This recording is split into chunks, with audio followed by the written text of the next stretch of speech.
Hey guys, we are here on the Phoenix RIA for episode number 73. It's Whew, crazy how long we've been doing this thing. that is crazy.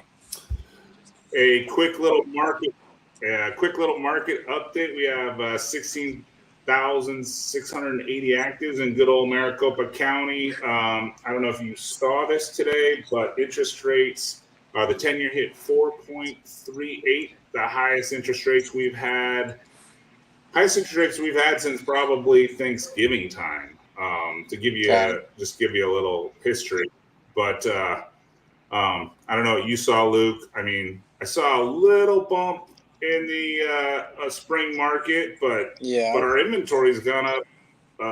Call it 20% in a spring market, and doesn't seem to that pesky little inventory seems to just keep trickling up. I know, right? Because we were at what? We were at 12,000 beginning of. 15,000 to start the year, and we're sitting at like 16.8. But typically, Yeah.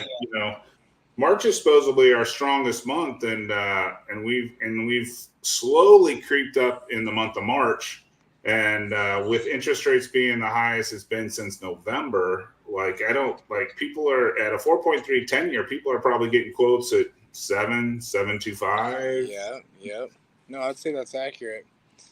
We're still doing the majority of our stuff on DSCR right now because we kind of have to. But yeah, DSCR has still been on average about a point and a half higher than that. So Yeah, so it's you're not probably fun, but you looking got to at do what you got to do. DSCRs at 8.5 and 9, right? We have been. Yep. Yeah. Exactly. Yeah. So there's a little market update, guys. The spring has been good to us, but it's not as good.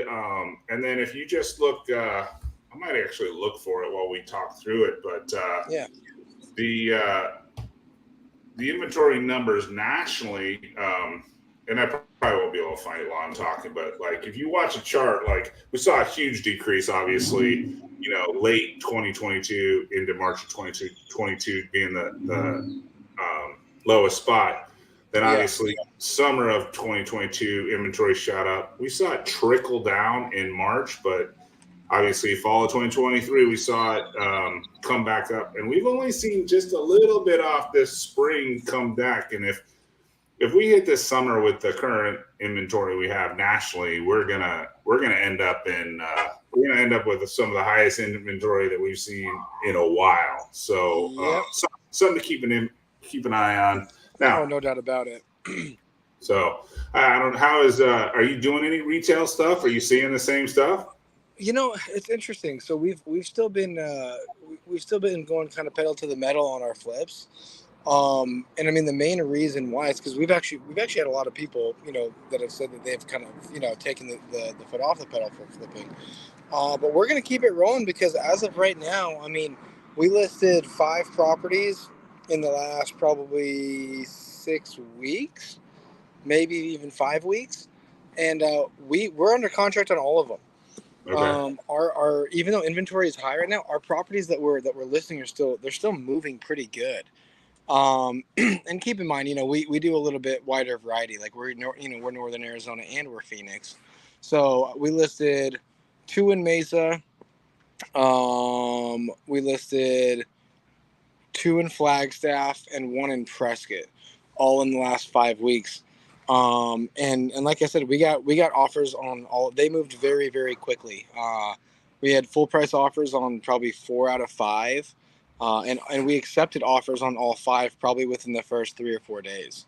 Yeah. You So guys. things are still moving for us, and so that's Yeah. why we're still taking those projects that are a little bit easier. We're not doing any of like the huge ones. We did just I say that, but then we just took on like a house with a guest house in Flagstaff, but we're planning on keeping that one as a long term rental. Gotcha. Well, yeah. So anyway, just from the numbers, obviously Luke puts out a really good product when he does his rehab. So when you probably walk into Luke's product, it's nicer than probably everything in the neighborhood. So it demands that, So hey, this one needs to be bought. If one's going to be bought, it's going to be Luke's product. But yeah, sometimes it hurts. Sometimes we spend too much on these renovations, so just to make sure they look like that. But the good thing is that a lot of times the more that you spend on them, the more attention to detail that you have on these properties, the quicker they do sell. So yeah. So just a little inventory snapshot. Phoenix is up probably 20% in the first quarter.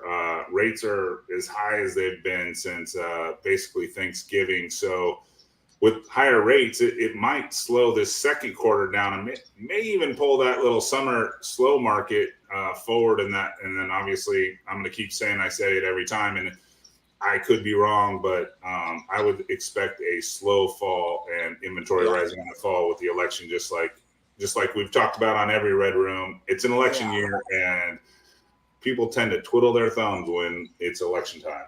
So I don't think you're going to be wrong there. But so do I hope you're wrong? Yes, probably, but I don't see it. Yeah. So we're going to jump into a little bit of just some sub two stuff. And, obviously I'm a coach, I teach courses. And so I get students, reporting back to me. I get other people, mastermind people reporting back to me. My own stuff that is a little bit more difficult, but in our mastermind, they just a quick update. Wells Fargo, is sending some letters out to sub two owners and saying, hey, move the property back into the original borrower's name, or we will execute our due on sale clause. So that means, let's just say I buy a house from Luke and I took it from him sub two. I left everything in place. I either have to retransfer the deed back to him or find some financing to take out the existing loan. Now, if you sold it on a wrap, that is going to be difficult to do because now the deed's in somebody else's name. Yeah. If you did sell it on a agreement for sale, or you kept it as a rental, now you're just going to have to go get, expensive money. What are you getting DSCRs at right now for? Yeah, it's about 8.5 to 9.5, just depends. Yeah, so 8.5 to 9.5, and let's just say you took the sub two at 3. I should say 8.5 to 9.2. 3.5 to 9. So your potential interest rate would double. So that's a lot of what's happening in this commercial and multifamily market, right? Is all these guys had, super cheap money, but they have 5-year terms or 7-year terms, and now they're getting their rates called. Obviously, commercial occupancy is lower, but all these commercial and multifamily loans are coming due. Same thing if you get called on a sub two on a due on sale clause. So a little bit of updating on my kind of philosophy. I've always said, hey, stay away from private banks or business banks, stay away from credit unions. I'm going to add, I would stay away from the major four. I would stay away from Bank of America, Wells Fargo, anything that's, by a bank. Now, if it's sub two and it's, handled by a servicer, remember servicers buy the loan to service a loan. I think you're in better shape, i.e., NewRez or Mr. Cooper or any of those big servicers. I'd feel safer with those than I would some of the other stuff. Now, some of the other things that I've kind of seen in the sub two market, agents are actually getting smart about the sub two market. I've actually listed a couple, or actually a friend of mine listed some sub twos on wraps for sale, and the agents came and goes, what guarantee do we have that you're going to make the payment? And it's not too insulting, but it's basically saying, what if you don't make the payment? And it's a true risk, right? Like, for sure. If they buy that house from somebody on a wrap, and there is no guarantee that underlying investor is going to make the payment. Yeah.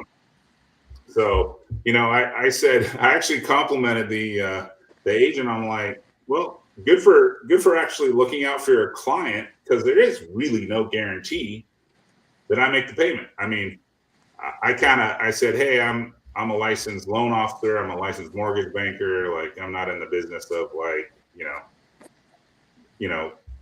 making a mortgage where, I'm not going to pay the underlying mortgage, but hey, I appreciate you looking out for your client because Right. not everybody's going to be looking out for their client like you are.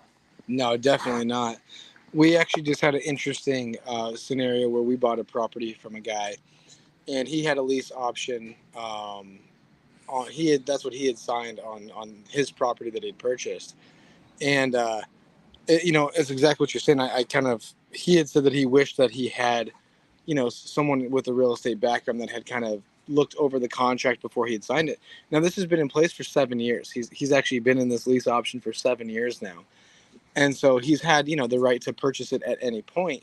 But what he didn't understand when he was signing the agreement was that all of the payments that he'd been making for the past 7 years, they were interest only. Yeah. There was no principal being paid down whatsoever. And so from 7 years ago, he was really upset because, this entire time he had thought that he'd been paying it down. And it wasn't until I sat down at the table with him when we were going to go purchase it from him that he realized, that I told him, I said, this is, you haven't paid anything down on what you owe in the last 7 years. And I mean, that's a tough pill to swallow. That's one of those times where it's not fun. But I mean, exactly what you're saying, that's why it's kind of nice to be able to have people in place that do know what they're reading when you're putting one of these together. Yeah, for sure. So we got a question. Hey, crew, curious to hear if you're seeing more loans called in with rates now, new techniques help to avoid. So with that question, I actually, I just do, a small amount, and a lot of them I'm doing with conventional loans. I do have an FHA one, but remember when everybody's out there advertising that FHA loan, it's 3.5%. Yeah. You have to remember that FHA mortgage insurance is in place and it's never going away. So when you see that investor, that wholesaler saying, hey, this FHA is 3.5%. Yeah. There's typically, depending on the year that the mortgage is originated, there's typically a half a point or up to an eighth of a point on the mortgage insurance. So just remember that. So if you're like, oh, it's 3.5, remember it's probably closer to 4. Right. So I actually use, to close my sub-2 deals, I use Rochelle, who's been on our show before. Yeah. So she won't actually give me the numbers, but I like, because she's somebody that closes sub-2s on a regular basis. I send her a text like once a month or so, I think, and said, hey, Rochelle, how's it going? How's the closing of the sub-2 deals going for you?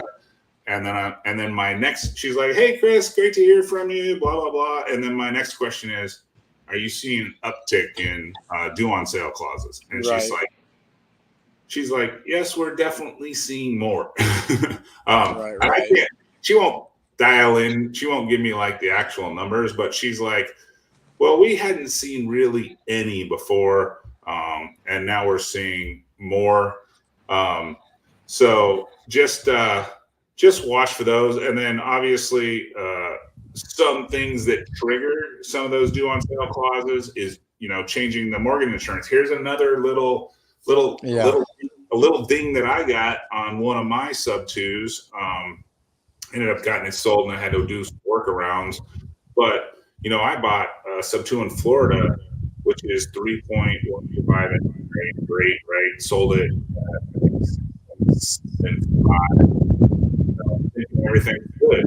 But, it's difficult to switch up that insurance policy. Right.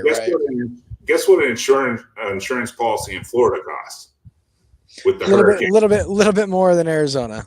Yeah. So a couple of my sub-2s, because I knew about the insurance thing, I just left the underlying insurance in place, had the new buyer get their own insurance, and whatever. I'm like, it's a $250,000 house in Arizona. It's like $900, right? No big deal. It's impounded. It's done. Just let it go. Leave it there. But this Florida insurance policy is $2,700 for the year, and definitely is like it's all my profit. Like the interest spread on the entire deal, Yeah. that insurance policy is all my profit. So Yep. another little, like if you're in a place that has expensive insurance, and I just saw something like, if you're on the coast, your insurance is going up everywhere. Do you see all those Delray homes going into the ocean after those waves? And then, No, I didn't see that. Was that so recent? yeah, no, all these the California. Did you see Mission Beach? Like basically got like flooded, and like there were just giant waves coming in. All Oh, this. jeez. No, I had no idea. That's So crazy. obviously, anywhere there's a hurricane, you got high insurance, like Florida. But Yeah. like there's some other stuff out there. So another thing I saw, another little problem with ins and outs of sub twos is watching that insurance policy. Insurance policies are cheap, obviously, great. Winter, sometimes you just leave the existing one in place, and then you get the new one. Another little thought that trickled across the desk recently is sorry, I'm reading. Oh, we got a bunch of comments. Sorry, a little sidetrack, but Very good. A lot of these agreements for sales are coming up. Some of the structures on the foreclosures on the agreements for sale are getting longer. So definitely want to watch that as well. Arizona being, kind of the nice state as far as getting that done. But still that's going to take some time to foreclose, and more people are changing it to where it's almost a foreclosure. So definitely you want to watch those as well. So Right. yeah, definitely some changes in the sub two market, and I think just more people are becoming aware of it. Obviously it wasn't a big mainstream thing until interest rates went from 3 to 7, Yep. right? And Exactly. having that cheap mortgage is now it's a pretty good value, right? No question about it. That's what makes it so attractive. So you can see why a lot of more people jumped in on it. Yeah. So another little small piece is I had an investor he kind of jumped in as the down payment money on some of these sub twos, like what they call the buy-in fee, right? So I had this investor that jumped into the quote unquote buy-in fee of sub twos. And I reached out to him and I'm like, how you doing? And he's like, well, we're actually not doing as well as I thought. And so what has happened is that he was the down payment money. The investor bought into these sub two deals, and they weren't moving as fast as they had planned. One was actually a more expensive property. I think it was like $500,000. So obviously, certain demographics probably have harder time getting those loans and are looking for that seller carry or that wrap mortgage. Another one, ironically, was down in, I believe, Casa Grande, he said. So it was kind of an outskirt market. Right. So he had some trouble moving, but he was just kind of on the down payment money on his 2 sub 2 deals. Like he was the down payment money. He was supposed to get,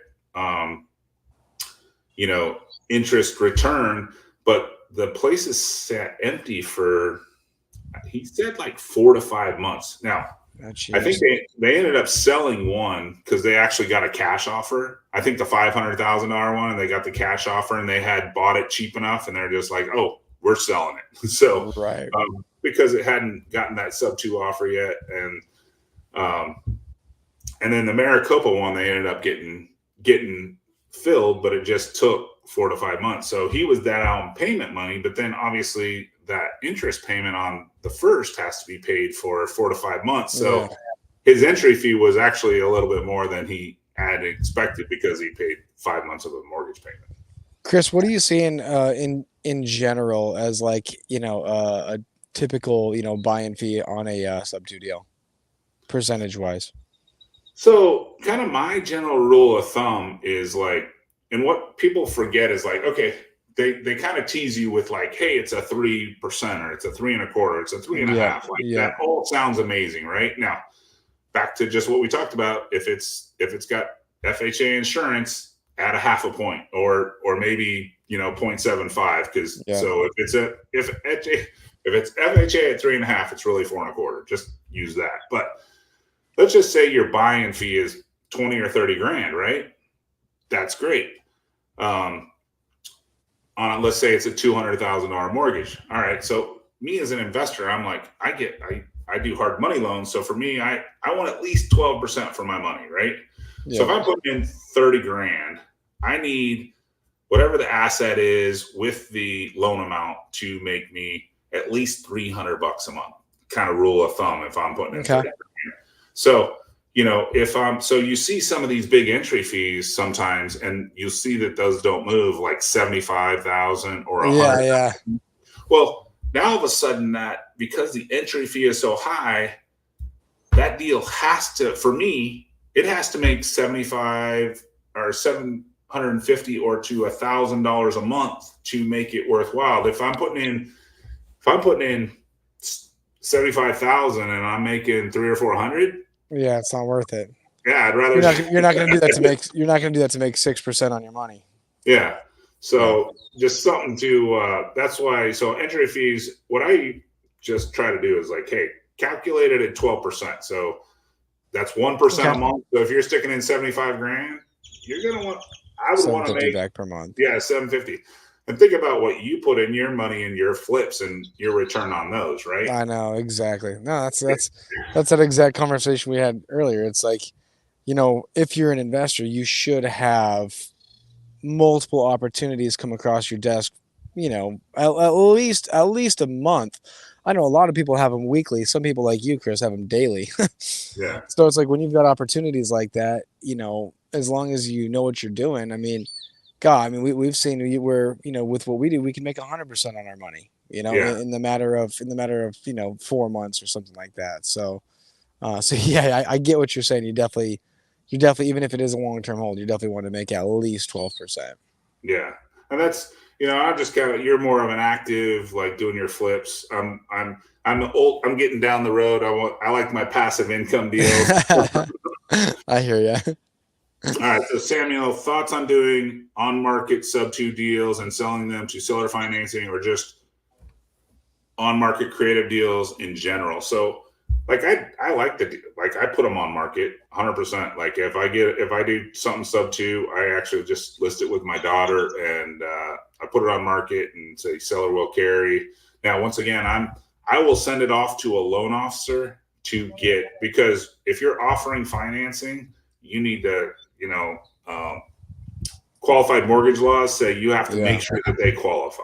And so that law was introduced in 2012 or 2013, I forget. But so what you do is you just send it off to a loan officer, because you can't, if quote unquote predatory, if you are offering a mortgage to somebody that can't afford it. So send it off to your local loan officer, have them underwrite it, make sure that they can qualify for the mortgage. So, for sure. Yeah. So some things that help with that is even, sometimes like you don't have to I don't get credit reports. I just, as long as they can, if their income makes enough to make it, because a lot of times I'm getting buyers that don't even have social security numbers in some cases. So, but I still make sure that they are making enough money to qualify for the mortgage. For sure. Heck yeah. Well, so this is a little update on what I think about the sub-2 market. I was actually kind of, like I said, I started with the story, like the agent's like, how do I know you're going to make the mortgage? I'm like, they didn't know me from Adam, but like, hey, good for you looking out for your client. But if you have any questions, throw them in the chat right now. And then if you have any questions, we actually had a decent amount of people watching this episode. So if you have any questions, I watch the chat on both the YouTube channels. And if you're watching us on YouTube, like whether it's Viking Boys or if it's Just for Flips, go ahead and hit that like button, subscribe, and then you'll. Heck yeah. Absolutely. And we'll be back next week. Yeah.